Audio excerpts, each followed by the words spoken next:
Tá. Aqui é o seguinte, só para exemplificar, quando a gente fala sobre o lance do cálculo de margem, né? Não sei se você tiver alguma dúvida sobre isso aí, mas eu tinha feito uma planilhinha aqui de estudo só para ter um exemplo, né? O que acontece? Quando você tem um... Tá vendo aqui? Lote padrão, euro, alavancagem e tal. Então, deixa eu mudar essa cor aqui.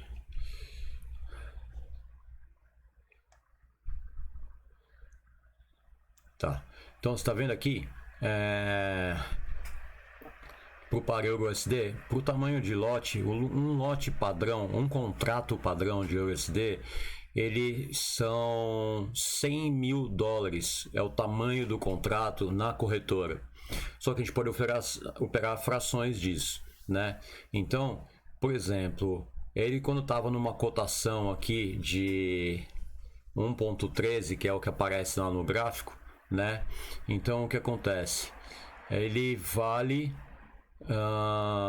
1 euro vale 1,13 dólares, porque você tem a moeda base, é a primeira que aparece no nome do par, à esquerda do par, euro é a moeda base e da cotação, e o USD é a segunda moeda, é a que a gente fala, que é a moeda de cotação, é a na qual você vai estar pagando a moeda base. Então, 1 euro vale 1,13 dólares, né? Então, o tamanho de um contrato na corretora, no mercado do Forex, um contrato padrão, que a gente chama, às vezes você vai ouvir falar esse termo em vídeos, em comentários, ele vale, então, 113 mil dólares se a cotação tiver, no caso aqui, 1,13, nesse exemplo. Quando a gente entra nas operações, isso significa o quê? Que se eu colocar um lote inteiro, ou seja, um lote de 1 dólar, né, de tamanho 1, no caso 1 euro, né, aqui, mas se eu usar um lote de tamanho 1, com uma alavancagem de 1 para 1, o que eu precisaria ter de margem na corretora mínima para poder realizar essa entrada, essa operação? Eu precisaria ter 113 mil dólares, porque eu ia estar operando, movimentando ou tendo o domínio de movimentar um lote de 100 mil unidades, né? Um lote de 100 mil dólares de euro. Então eu precisaria ter 113 mil dólares de margem na corretora para poder entrar com uma ordem de tamanho 1, se a minha alavancagem fosse 1 para 1. Quando você opera na Bolsa de Valores, na B3, por exemplo, e você vai comprar uma ação numa empresa, você não tem alavancagem, é 1 para 1. Se o papel custa R$20, a fração da ação da Petrobras, você precisa ter R$20 para comprar a Petrobras. Mesmo que você vai fazer só um day trade, tentar comprar a 20 para vender a 22 no mesmo dia, tal. Só que além do valor de entrada, você precisa ter margem para acompanhar a movimentação do papel. Então, eu comprei um Petrobras a R$20, né? Não tem alavancagem, é 1 para 1. Então, se ela for para 25, eu tenho que ter pelo menos R$25 de margem na corretora. Então, por exemplo, na verdade, eu teria que ter uma margem maior do que 113 mil dólares, então, pelo menos 30% a mais do que isso, para que a corretora permitisse eu fazer essa operação. Então, quando você escolhe a alavancagem na abertura da conta, ele vai te dar essas vantagens, essas diferenças. Então, o que acontece? Quando você tem aqui uma alavancagem de 10, significa que você precisa, a corretora te financia essa margem, ela te dá um voto de confiança, né? Então, você consegue, se você operar um lote padrão de tamanho 1, um lote inteiro, com uma alavancagem de 10 na configuração da conta, você não vai precisar de 113 mil dólares, você vai precisar só de 11.300 de margem. E assim vai. O que acontece? Quanto maior a margem, então no caso, por exemplo, uma margem de 1.000, que é a que a gente usa na nossa conta, você consegue abrir um lote padrão, você conseguiria abrir ele só com... cadê? Aqui. Então, se eu colocar um lote padrão aqui inteiro, eu precisaria só de 113 dólares de margem na conta para operar esse um lote padrão. Só que o que acontece? A movimentação dele é gigantesca, né? Então, você pô, a gente que né, tem pouco dinheiro, que é pequeno, tem pouco dinheiro na conta, um pouco que esse par movimenta, a movimentação dele é muito grande, né? E então a gente corre o risco do que estourar o nosso saldo financeiro, mesmo ainda tendo margem para operar, a gente acabar quebrando o saldo da conta, ou quebrando a conta, porque a gente consegue colocar muitas ordens, porque ela pede pouca margem para a gente. Só que aí uma ordem de tamanho, um lote de tamanho inteiro, a movimentação do preço faz o volume financeiro na sua conta andar muito rápido, né? Então, o que acontece? Quando você vai na corretora, muitas corretoras têm contas, por exemplo, nas sedes dos países principais, eles têm lá uma cobertura de segurança para caso dê um pau na corretora, a corretora abra falência. Existe uma norma que é um seguro financeiro para a conta dos clientes, né? Que te cobra até um determinado valor. Só que essas empresas, elas não cobrem uma segurança, né? Elas não garantem uma segurança para contas muito alavancadas. Então, por exemplo, na Inglaterra, se você entrar, acho que eu lembro na conta da Active Trades, por exemplo, a alavancagem máxima que você pode abrir numa conta da Active com sede nos bancos na Europa, que segue as normas do Reino Unido sobre segurança financeira e tal, você está protegido para alavancagem até 30. Então, de 1 a 30 você pode operar lá. Só que aí, essas corretoras fazem o quê? Eles abrem contas, eles têm sedes financeiras em países de paraísos fiscais, Ilhas Caimã, etc e tal. E aí, com isso, eles conseguem deixar você abrir contas de alavancagem maior. Só que aí, assim, você já tem que confiar na corretora, porque você já não vai ter, por exemplo, uma garantia de uma seguradora, etc e tal. No caso da FBS, eles dizem no contrato, quando a gente dá o ok lá, que eles submetem as nossas contas, mesmo alavancadas, elas também estão nessa cobertura, porque a FBS é uma corretora grande, antiga e tal. Então, a gente vai um pouco dessa confiança geral que o mercado tem com a empresa, tá? Mas já houve casos de corretoras grandes que fizeram besteira em períodos de crise, alavancaram demais e também quebraram, né? E aí, de repente, o que? Você tem o cara tem $1 milhão, todo o dinheiro da vida dele, ele colocou tudo numa corretora só, e ele usa uma alavancagem de 1.000 e essa corretora quebra, de repente o seguro não vai cobrir tudo, vai cobrir 10% disso, né? Tá? Se você estiver usando uma alavancagem menor, você pode processar lá a corretora e tentar recuperar um valor maior, porque as empresas vão te dar mais cobertura para isso. Isso tudo não é o nosso caso, mas é assim que funciona. Como a nossa conta é pequenininha, etc e tal, a gente usa essa alavancagem de 1.000. Se a gente usasse, por exemplo, uma conta standard, que a gente vai colocar $1.000 e a gente vai poder abrir só 10 ordens de 0,01, talvez a gente pudesse usar por uma questão de segurança, usar uma alavancagem menor. Aí o que vai acontecer?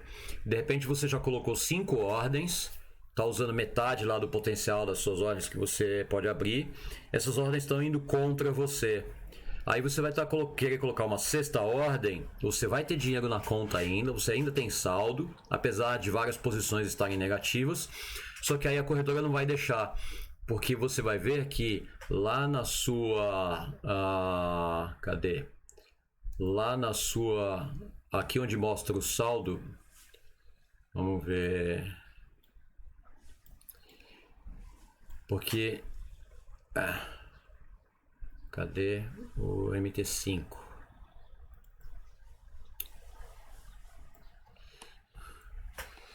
Deixa eu ver. Ele é aqui. Porque aqui no MT5, aonde mostra o saldo, você vai ver que ele mostra aqui capital líquido e margem livre. Se você tiver uma alavancagem menor, pode que você ainda tendo capital líquido, a sua margem já chega a 0. E aí ela não vai deixar você colocar nenhuma ordem. Isso pode ser uma segurança para você, que ele te ajuda a uma defesa contra você mesmo, não arrebentar a sua conta. Só que o problema é que às vezes, se uma ordem estiver muito negativa, a solução para você vai ser justamente para a gente operar sem stop, a solução para a gente vai ser justamente conseguir entrar com uma segunda ordem naquela posição extrema muito negativa para daí a gente fazer um médio, né? A gente trazer a posição do preço para uma posição intermediária. Eu tenho uma ordem muito negativa, consigo abrir uma agora que pode ser que ela comece a ficar muito positiva. Quando o preço estiver entre as duas, eu vou estar mais ou menos no 0 a 0. Eu vou estar com uma, né, metade desse range negativa e a outra metade positiva. Então, se eu tiver pouca margem, a minha manobrabilidade de fazer isso na conta é menor, tá? Então, por isso que a gente usa alavancagem alta, porque a gente vai controlar o nosso... A gente tem consciência de que a gente precisa controlar a nossa margem pela quantidade de ordens e o tamanho das ordens que a gente usa. Se você não tiver controle sobre isso, não adianta, não vai ser a margem que vai te salvar. Não adianta você colocar uma alavancagem pequena para o sistema da corretora, usar isso como uma defesa de você mesmo. Não adianta, tem que ser a sua disciplina. Se não tiver essa disciplina, não tem configuração aqui que te salve, né? Beleza? Então, deixa eu voltar aqui na planilha. Cadê você? Aqui, né? Então, tá. Vamos lá. A outra coisa é... Como é que a gente chega naquela coisa de... eu posso abrir uma ordem para cada 1 centavo. Eu posso abrir uma ordem de 1 centavo para cada $100 de saldo na conta. Como é que a gente chega, né, nessa conta? O Willy Neto, ele chegou nisso na base da tentativa e erro, né? Ele foi experimentando, depois ele foi vendo que com algumas lotes maiores ele quebrava a conta, muita movimentação e tal. O que eu fiz? Eu vim aqui nos pares, vou voltar na tela... Voltar na tela aqui da plataforma do MT5. Eu vim nos pares do Forex, o que eu fiz? Eu peguei aqui o gráfico mensal. Então vamos lá, euro-dólar. Eu diminuí o zoom aqui o máximo possível. Deixa eu jogar para frente o gráfico, não precisa estar encostadão aqui no fundo, né? Não, tudo bem, sim. Botei o zoom no menos o máximo possível. E aí eu vi assim, qual é o maior ponto do gráfico? Ele está aqui, né? E qual é o menor ponto no gráfico, a mínima que ele atingiu? Está mais ou menos nessa região aqui. Então, se eu olhar aqui na marcação na régua, na escala vertical, eu vi que o menor preço do euro-dólar foi 0,52 na história, lá em 1971, e o maior preço dele foi 1,60 aqui mais ou menos em 2008, por aí, né? Então... Como é que eu posso saber quanto que vale isso daqui? Se eu pegar o meu marcador, colocar aqui a cruz aqui em cima e esticar aqui para baixo, eu vou ver quantos pontos eu tenho aqui, ó. Mais ou menos 106 mil, ó, 106.720 pontos, tá vendo ali? 107 mil pontos, mais ou menos, né? Então, essa é a distância entre a máxima e a mínima desse par, né? Vamos olhar na... E aí eu fiz esse cálculo para todos os pares. Peguei todos eles e fui lá, abri a janela, coloquei no mensal, puxei o zoom no mínimo possível e olhei a maior variação histórica, né, de cada par. Aí eu fui, montei a planilha, que tá aqui. E aí deixa eu me achar aqui, cadê? Tá, e aí eu vim estabelecer aqui o seguinte. Então vamos lá, por exemplo, estratégia swing sem stop. Eu tenho aqui o par, euro, US dólar, tamanho do contrato padrão. O contrato tem 100 mil unidades, né? Então são 100 mil dólares, vai multiplicar pelo valor da cotação. Essa cotação eu estou atualizando pelo um link externo, ela é atual, pelo Google Finance. Então agora, nesse momento, ou seja, não fechou o mercado na semana, né, na sexta-feira, fechou a 1,16. Se eu usar um tamanho de lote padrão, lote inteiro, de uma unidade, não é o lote mínimo de 0,001 que a gente está falando para usar, é um lote inteiro padrão, ou seja, o total, 100 mil dólares ali, 100 mil euros ali. Com a alavancagem de 1 para 1, quanto que eu precisaria de margem? Eu precisaria de 116 mil dólares. né? Aqui, se eu mudar a minha alavancagem aqui para 1.000, que a gente está usando, eu vou precisar de 116 dólares só. Ou seja, eu posso, com 116 dólares, eu posso operar um lote inteiro. Ou eu posso operar 100 lotes de 1 centavo, por exemplo, com 116 dólares de margem na conta. Só que se ele movimentar um pouquinho e eu estiver usando o máximo aqui, ele já vai quebrar a conta, né? Então, isso é a quantidade de lotes que você pode pôr no total, mas não que vai suportar a movimentação. Aí, deixa eu voltar aqui. Aí, o que eu fiz? Lá no gráfico, a gente viu lá 106 mil pontos, né? Muita gente fala em pips também. O pip, ele é equivalente a 10 pontos. Quando você muda de uma corretora para outra, então tem analistas, você vai ver vídeos às vezes que vai rolar uma confusão aí, porque a galera tem par que tem mais casas decimais, tem par que tem menos, então a galera usa pip, pipete, ou fala pontos, e a plataforma do MT4 e do MT5 também confunde um pouco, porque às vezes você usa uma ferramenta e ele está dizendo pontos. E aí você usa uma outra ferramenta ou põe um indicador e aonde você mexe na configuração e você digita pontos, na verdade ele está considerando como pips, que é equivalente a 10 pontos da plataforma. Então isso confunde um pouco a cabeça. Então não se preocupa muito em ficar decorando isso não, tá?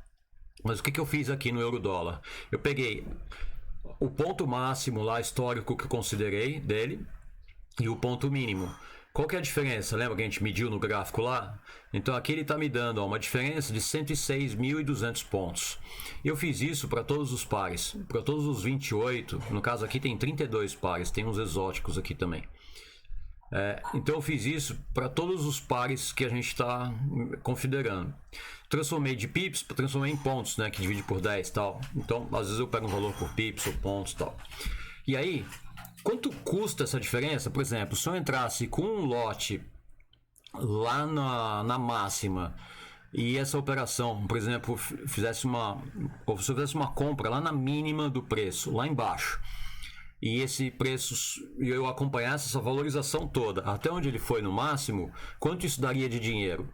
Então, se eu entrasse com um lote de operação que eu estou considerando aqui, que é o lote mínimo, tá vendo? Lote para operação, um lote mínimo de 1 centavo.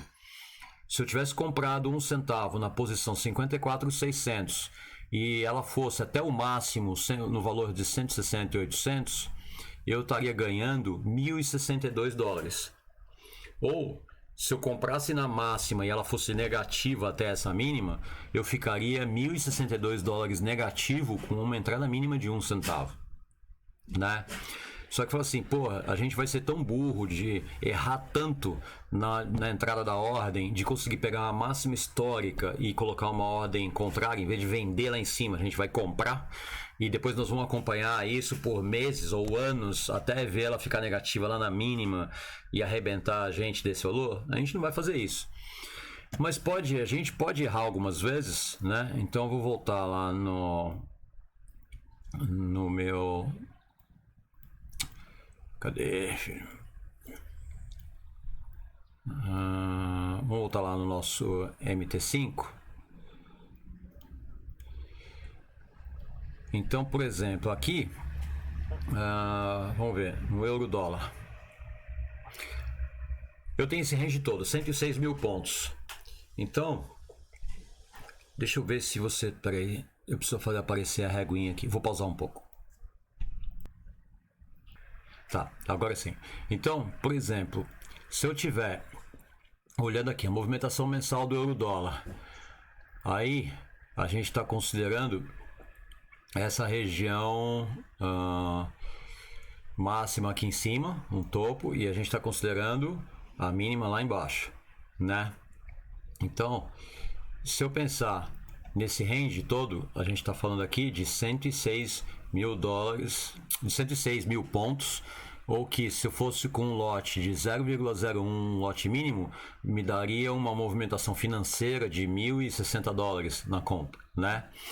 Agora, poxa, a gente vai fazer uma besteira desse tamanho? Não. Mas o que acontece? Você está vendo que o euro-dólar hoje, ele está mais ou menos no meio do caminho, né? Então a gente está olhando aqui pelo mensal, a gente está vendo que o preço está abaixo da média de 200, ele está aqui numa posição intermediária do gráfico e tal. De repente a gente olha um tempo menor aqui, no H4, vamos ver. Cadê? Ó, ele está 1, 2, 3, ele está 4 níveis do túnel de Vegas para baixo. A gente fala, poxa, eu posso entrar com uma compra aqui e esperando que ele vá fazer uma pernada de alta e vir para cá, e vir para a média, né? Para eu fechar a operação aqui, assim. Então vamos supor que a gente fizesse uma compra aqui na região do 1.16. Vamos olhar no mensal. A gente veio aqui, Marcelão, fez uma entrada de compra aqui, imaginando que o preço vai fazer isso para a média. Agora, vai que dá uma merda na relação entre os países, né? Vai que a zona do euro lá tem um monte de problema, Covid, etc., umas desgraça lá, e o valor do euro despenca. E aí, em vez de subir, ele vem para esse fundo, ou pior que isso, ele vem chegar nesse nível ou nesse nível, né? A gente pode errar tanto dele chegar nesse valor aqui de 1981, né? Mas vamos considerar, poxa, antes disso, aí o que a gente pode fazer? No meio do caminho, ele vai demorar meses para ele acontecer e chegar aqui, né? No meio do caminho, a gente tem umas ações que a gente pode tomar também. Isso aqui você não vai dormir uma noite com ele aqui e acordar no dia seguinte, ou olhar uma semana depois, quando você for conferir a sua conta, e ele vai estar lá embaixo. Ele vai demorar meses para chegar, né? Então tem ações que a gente pode fazer antes disso. Mas vamos lá, considerando que a gente vai olhar a conta uma vez por semana, pode acontecer dele ter uma queda grande e um dia eu fiz a compra aqui achando que iria fazer isso, e aí quando eu vou olhar na semana seguinte, ele fez isso, rompeu ou veio aqui nessa faixa, por exemplo. Esse range que eu estou considerando aqui, qual é a proporção dele em relação ao gráfico? Ele tem mais ou menos o quê? Ele tem menos de 1/3 da movimentação total desse range. E mesmo assim, se a gente olhar aqui, cada candle aqui corresponde a um mês, né? No gráfico inteiro, eu não tenho nenhum candle que tenha tamanho que ele consiga ter feito uma movimentação dessa aqui em um mês. Olha, vamos ver aqui, ó, tem um candle grande aqui no meio, aqui para trás, ó. Olha o tamanho dele aqui. Então teve um mês que em 2 meses ele subiu quase isso tudo e demorou em um mês ele caiu. Olha aqui, no meião aqui. Ele tem um candle de queda grande aqui, né? Deu quase esse range, mas ainda é menor. Talvez seja 25% da movimentação total do par. Mas não tem nenhum deles que seja 1/3 da movimentação total do par. Então, baseado nisso, eu fiz esse estudo em todos os pares. Aí fui lá na minha planilha, né? Cadê ela?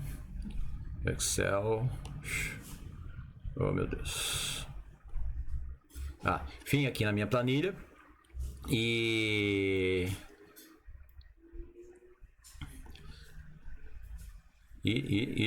eu vim aqui na minha planilha e o que eu fiz? Eu considerei uma porcentagem do range máximo em drawdown. Drawdown é quando você tem uma redução do saldo da sua conta. Quando as horas estão ficando negativas e o valor do saldo do capital líquido da sua conta vai ficando negativo. Esse nome vai aparecer em alguns relatórios de desempenho da sua conta, tal, que você vai ver. Então, qual foi o drawdown máximo que você teve? Minha conta chegou a ficar em 50% de drawdown, ou seja, teve em algum momento da vida da minha conta que ela chegou até ficar com 50% do saldo só negativo, positivo, né? Então, eu considerando aqui, no euro dólar, eu posso mudar o valor de cálculo, né? Também posso pôr outra porcentagem se eu quiser aqui, mas eu fiz o estudo considerando que se eu colocar uma ordem no gráfico e ela for contra mim, eu estiver errado, e ela for contra mim 1/3 do range total da existência do par, né? Do histórico dele, quanto que isso vai me custar em dólares? Então, se eu entrar com um lote, qual o lote padrão, qual o lote operacional que eu considerei aqui? Eu considerei um lote de $1, né? Então, de $1 não, um lote de 1 centavo. Se ele andar 1/3 do gráfico inteiro do par, do range máximo dele, se ele andar 1/3 contra mim, isso vai representar quanto? Isso vai representar um valor financeiro de $353, né? Que pode ficar negativo na minha conta. E aí, então eu estou considerando esse como o meu máximo. Então, aí o que eu fiz? Eu coloquei aqui o valor de drawdown para do tamanho do lote de operação. Então, para 1 centavo, eu imagino que se eu fizer uma cagada totalmente absurda, análise completamente errada, numa posição que eu ou não deveria ter operado, ou deveria estar comprando, e por acaso eu cliquei errado e vendi, e não percebi que eu fiz a operação contrária sem querer. Abandonei a minha conta, eu fui olhar para ela 2 meses depois, 3 meses depois, e eu descobri que aquela ordem está negativa. E ela andou 1/3 do range total do gráfico contra mim, ela vai estar nessa faixa mais ou menos, de $353. Só que na nossa conta Cents, a gente colocou $100 de dinheiro real, que equivale a um saldo operacional de quanto? De 10 mil, não é? Então, o saldo operacional da minha conta, de 10 mil, ele vai ter que suportar o quê? Um negativo de $353 nessa situação. Então tá suave, tá tranquilo. Porque não chegou a um drawdown, não vai chegar a 5%. $500 negativos seria 5% do valor total, do saldo total da minha conta.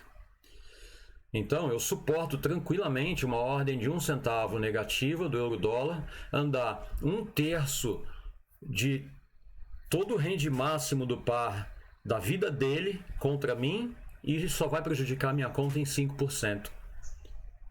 Esse é o grau de segurança que a gente tem, né? Esse é o gerenciamento da conta pela margem.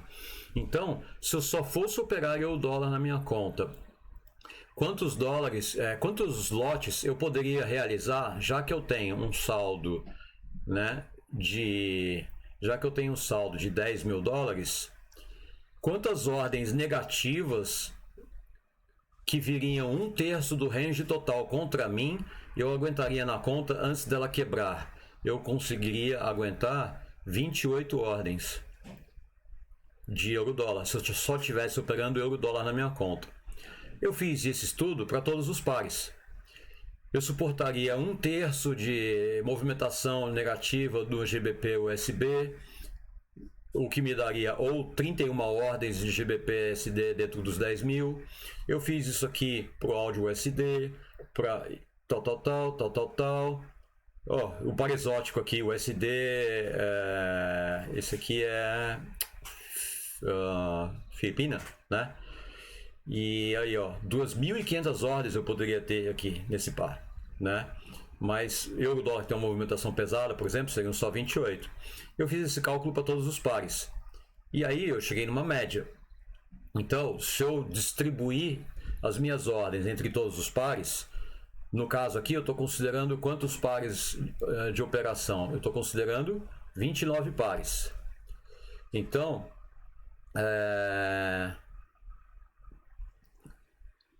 cadê? A média de lotes, se eu operasse só um desses pares, em média, quantos lotes eu poderia abrir? Eu poderia abrir uma média de 136 lotes de 1 centavo para um saldo de $10 mil. Ou seja, dá um pouco mais do que um lote de 1 centavo para cada $100 na conta. Na verdade, dá um lote de 1 centavo para cada $130 na conta, mais ou menos. Não, menos, né? Menos do que 100. Então eu poderia abrir mais do que 100 lotes dentro dos 10 mil, né? Ou seja, aqui total de lotes está certo isso? Considerando o saldo de $10 mil, né? Isso aqui, se eu colocar $10 mil na conta Cents, seria 4 mil. Eu preciso ver isso aqui. Isso aqui tá certo. Mas são 29 pares. Em média 136 lotes por par aqui. Aí, o que eu fiz? Saldo inicial geral, $10 mil. Se eu preciso de... Quanto de saldo que eu preciso para cada par? Nesse caso, estou considerando uma conta standard, né? Aqui. Saldo por par.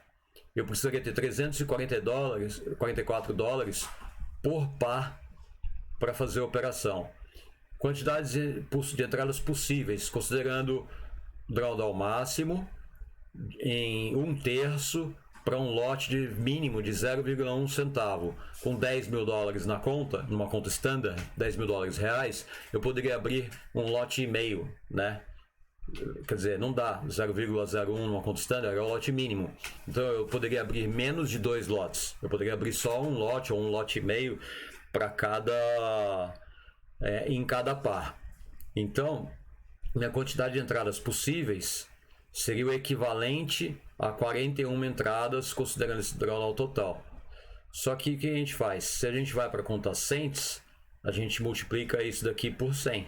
Então, por um saldo de 10 mil dólares, na verdade eu poderia abrir 4 mil ordens considerando essa conta. Só para você ver que, tipo assim, o Willy não está errado quando ele fala que dá para abrir 1 centavo para cada 100 dólares, né? E a gente tem como fazer um estudo matemático em cima disso, não ficar só uma coisa empírica. Eu posso melhorar essa planilha aqui, eu posso tirar, por exemplo, esse par exótico daqui, porque ele dá uma desbalanceada, né? Ele está considerando aqui 2.500 lotes, né, nele e tal. Eu não preciso ter esses extremos aqui, né? E 1/3 é uma margem de erro gigantesca pra gente. Vai ser pouquíssimas vezes na vida a gente vai ter alguns pares que vão mandar 1/3 contra a gente, mas acontece, né? Mas são poucas situações e você não vai estar com todos os seus lotes locados em um par só, você vai estar diversificando, né? Então, quanto mais restrito a gente for, principalmente no começo, melhor, né? Eu vou pausar aqui para não ficar muito longo, mas aí depois a gente comenta mais ao vivo. Então essa aqui é aqui que eu fiz várias simulações aqui e confirmei por mim. E aí depois fui assistindo, acompanhando o Willy também. Então esse estudo, isso aqui eu fiz hoje, né? Assim, hoje não, né? Faz um tempo atrás. Mas há alguns anos atrás eu já tinha esse raciocínio na cabeça e eu tinha feito de outra forma. Eu tinha feito mais ou menos esse estudo e cheguei mais ou menos a essa conclusão. Depois eu conheci o Willy e fui vendo que a gente afinava mais ou menos o raciocínio, né? E aí, enquanto eu estava batendo cabeça ainda, experimentando algumas coisas, o Willy já estava começando a divulgar que ele vinha isso no positivo e vinha dando certo, ele já estava começando a operar dinheiro de outras pessoas, ele já tinha um link de copiar, porque para poder copiar o sinal dele na sua conta, o valor mínimo era muito grande, você precisava ter 5 mil dólares para copiar o Willy, né? Então eu nunca consegui. E ele não divulgava muita informação de detalhe da conta dele e tal. Então eu tive que bater cabeça muito tempo sozinho. Mas eu comecei a acompanhar ele desde essa época. Até quando, há um ano atrás, mais ou menos, ele começou a divulgar mais e começou a fazer os cursos. Depois ele abriu a corretora e tudo. Então hoje ele já divulga mais, publicou o livro e tal, né? E aí eu fui vendo que realmente batia, né? Então essa é o raciocínio por trás da definição do tamanho de lote para a quantidade de margem da conta que a gente pode usar. Beleza?